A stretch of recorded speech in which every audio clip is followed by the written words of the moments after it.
দেখুন, আপনাদের একদম স্পষ্ট জানিয়ে দিই যে আগামী কয়েকদিন দক্ষিণবঙ্গে কিন্তু একই রকম তাপমাত্রা বা আবহাওয়া থাকবে। তার মধ্যে সকালের দিকে হালকা মাঝারি কুয়াশার সম্ভাবনা থাকছে, তবে বেলা বাড়লে আকাশ একদমই পরিষ্কার হয়ে যাবে। তার মধ্যেও আবার কোথাও আংশিক মেঘলা আকাশ থাকতে পারে। তবে আংশিক মেঘলা আকাশ যদিও থেকে যায়, তবুও কিন্তু দক্ষিণবঙ্গে কোনো জেলাতেই কোনোরকমভাবে বৃষ্টির সম্ভাবনা থাকছে না। তবে কোথাও কোথাও ঘন কুয়াশারও দাপট দেখা যেতে পারে। আপনাদের যেটা বললাম যে কুয়াশা কেটে যাওয়ার পরেও আকাশ কিন্তু একদমই পরিষ্কার হয়ে যাবে।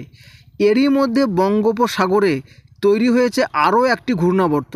এর ফলে পূবালি হাওয়ার দাপট কিন্তু বাড়ছে আমাদের বঙ্গে। তার জন্য উত্তর পশ্চিমী শীতল হাওয়ার এত প্রভাব ঘটছে। উত্তরবঙ্গের জেলাগুলির তাপমাত্রা প্রায় একই রকম থাকবে।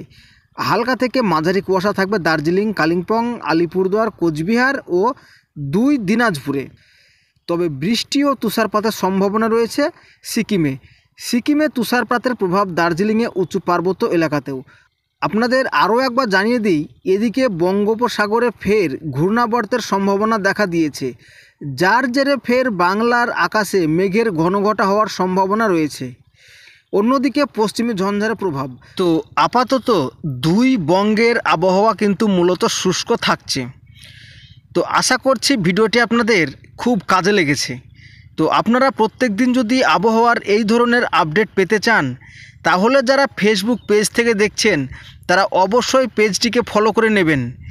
আর যারা ইউটিউব চ্যানেল থেকে দেখছেন তারা প্রত্যেক দিনকার আবহাওয়ার এই ধরনের আপডেট পাওয়ার জন্য অবশ্যই ইউটিউব চ্যানেলটিকে সাবস্ক্রাইব করে বেল আইকনটি প্রেস করে দেবেন। তবে আবারও আসবো আবহাওয়ার আরও একটি গুরুত্বপূর্ণ লেটেস্ট আপডেট নিয়ে। ততক্ষণ পর্যন্ত সবাই ভালো থাকবেন এবং সুস্থ থাকবেন।